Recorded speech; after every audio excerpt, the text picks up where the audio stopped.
माझ्यासाठी उघडून दार, वाट पाहून झाली फार.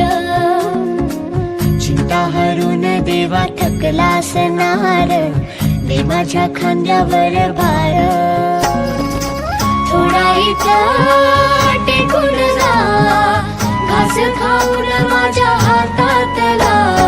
गणराया गण